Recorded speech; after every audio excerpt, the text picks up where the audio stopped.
siya guys, sultana nyo. Natutulog na naman siya, tulog siya ng tulog.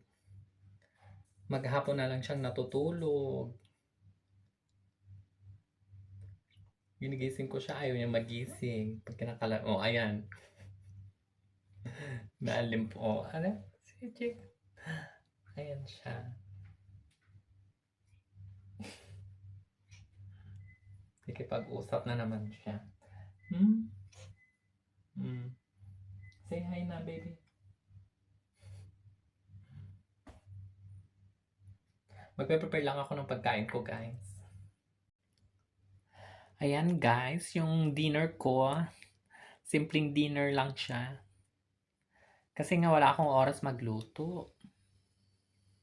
So, nakita nyo na, guys. Ito yung pagkain ko. Merong chips, anak, sultana, may yogurt, may labanat, may banana, meron tayong Arabic bread. So yung tinatawag yata nilang chapati. Parang ganun. Tsaka ito na yung tuna with bell pepper and onion with lemon. Lagyan lang natin yung isang lemon. Kasi baka mamaya sobrang maasim. Nilagyan ko pala to guys ng konting oil. Yan.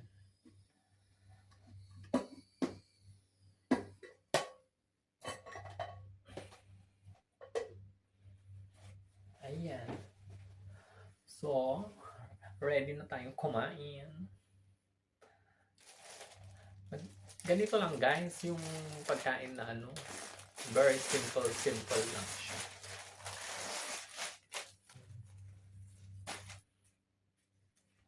Ganito lang siya, parang ididip-dip, mo lang siya. Ididip sa dito, sa ganito. Tapos, haluan mo din siya ng bell pepper, tsaka onion, tsaka yung tuna.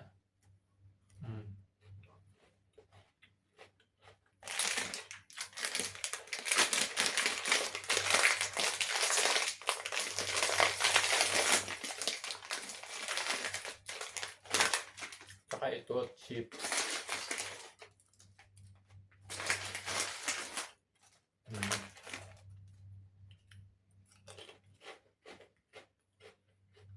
Diba?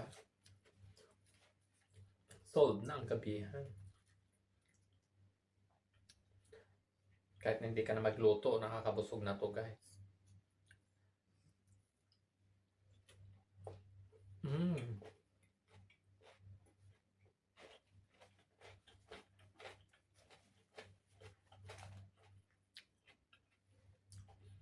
Pinapanood ako ni Sultana. Nabili siguro kanina.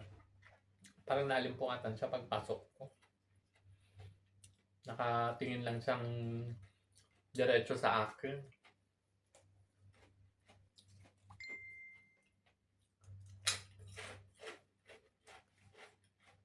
Kasi nga tulog siya kanina.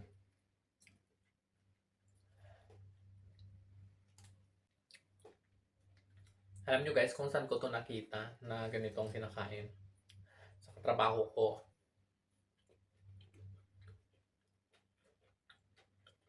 Sa Syrian. Ha? Pwede palang ganun?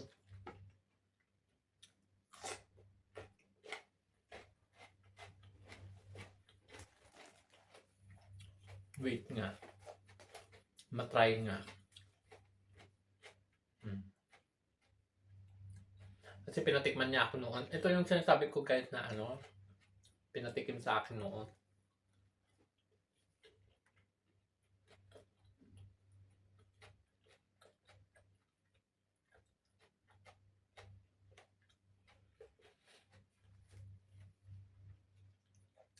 Nasarapan naman ako. Kaya yun.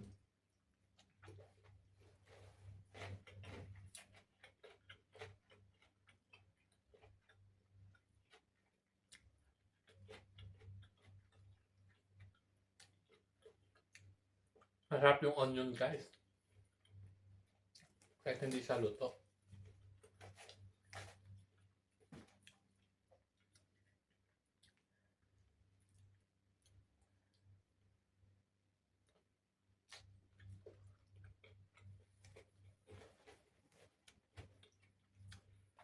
Magugusog na rin ako dito, guys.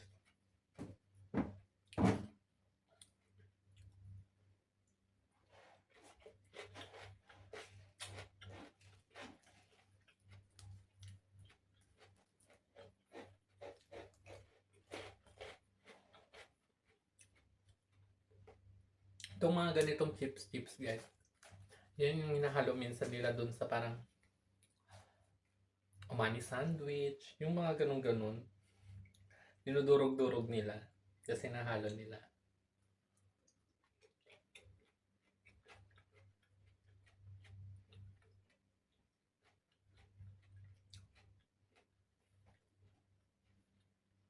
Tsaka natikman ko na rin. Kaya alam ko na hinahalo nila.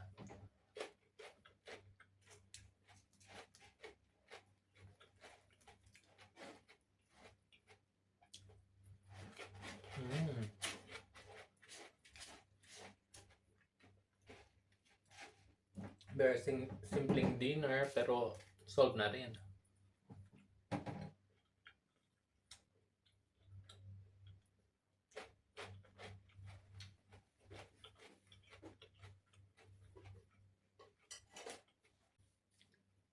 Magsasabdi na sana ako kanina, guys. Kaso, nagluto pa ako ng ng kanin.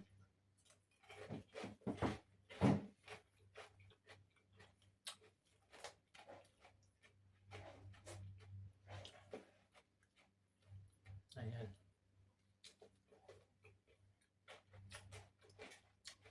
So, sabi ko sa isip ko, ganito na lang ako.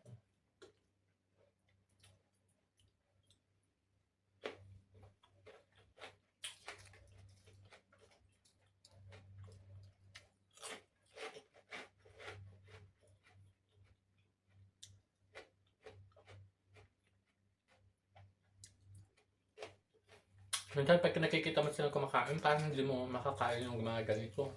Kasi, parang, siyempre, parang kulang tayo sa kanin.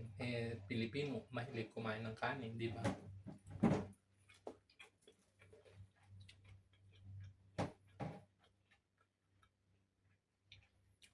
Yung sa mga ibang lahi, mga ganito lang na sinapay.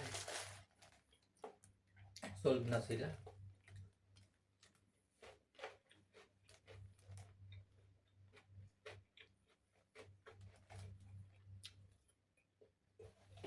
May sinapay pa nga ako dito, guys.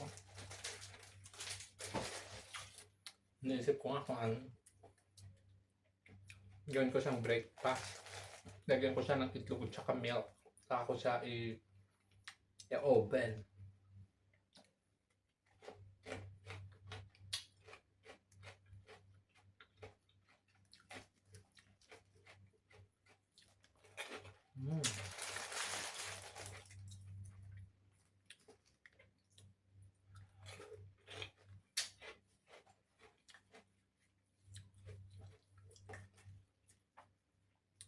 Masarap siya, guys. Nasasarapan ako sa ganito din.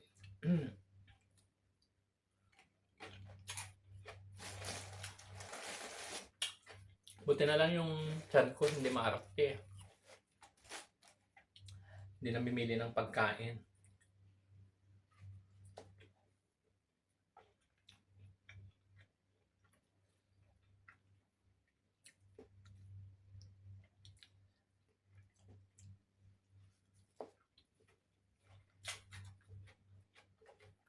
Kaya nakakakain ako ng mga ganito.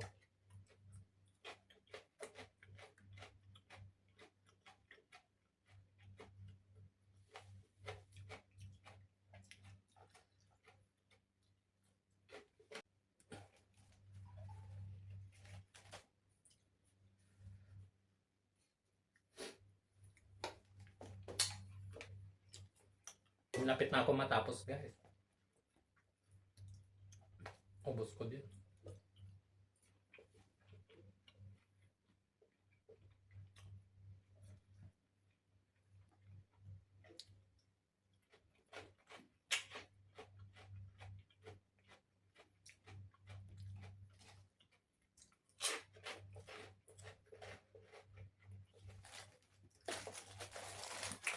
May dalawang bread na natira. Bali, 3 lang yung nakain ko. Tignan nyo guys, 3 piraso lang, kakabusog na.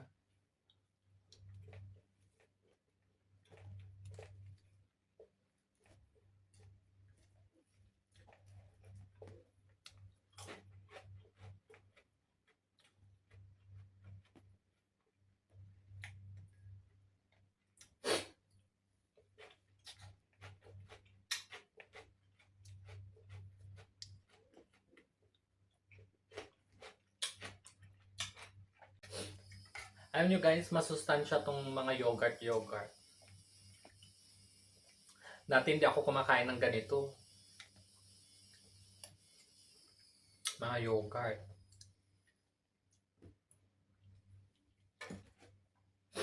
Nung napunta talaga ako sa Arab country, dun talaga ako na dito talaga ako na natuto kumain ng ganito.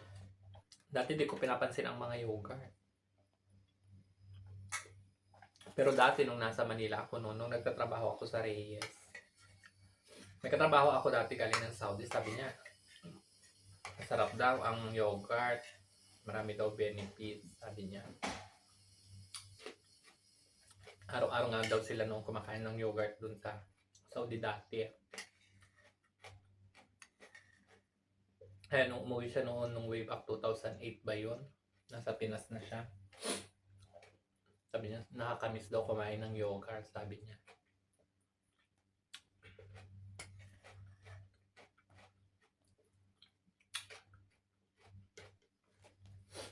Kasi lagi nang sinasabi, mura daw ang mga bilihin sa Saudi. Noon. Mananawa ka daw sa mga pagkain, mabibili mo yung mga gusto mo.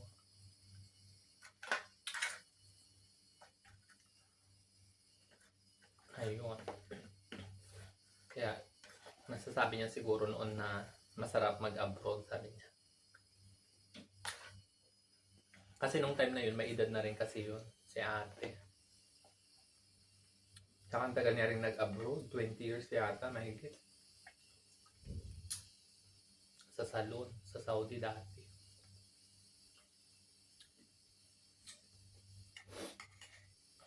Tapos ngayon na, yung mga anak niya naman nang nagsipag-abroad.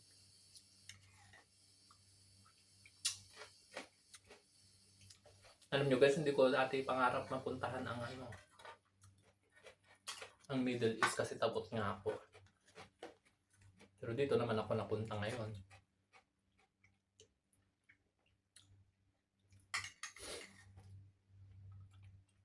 Okay naman pala. Naman pala nakakatakot.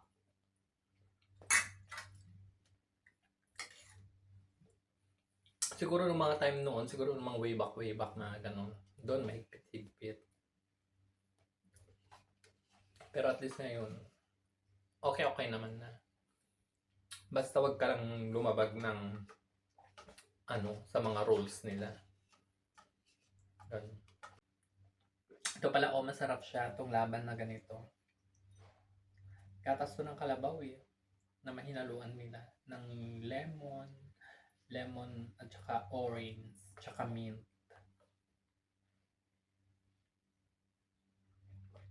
Kahit araw-arawin mo itong inumin, masarap din. Hindi nakakasawa. Pag Ramadan, Diyos ko, laging merong mga ganito, yung kulay blue, mga gano'n. May pula, at saka green. Dati noon, 50 pills lang. Ngayon, naging 1 dirham na rin. Nagmahal na rin, guys. Ay, nabusog ako, guys. In fairness. Salamat sa food, Lord. Ay, kalimutan ko palang magdasal. Diyos ko, sa kinagutom ko na, guys. Pasensya na. Anong oras na dito, guys? Ano na? Magti-3.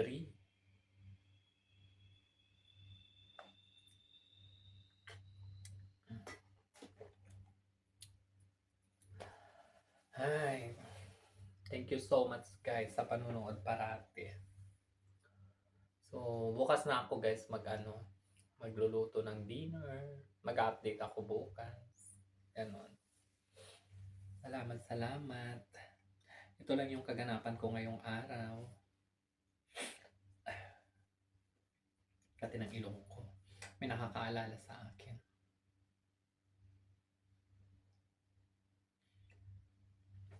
Ingat kayo parati guys. Love.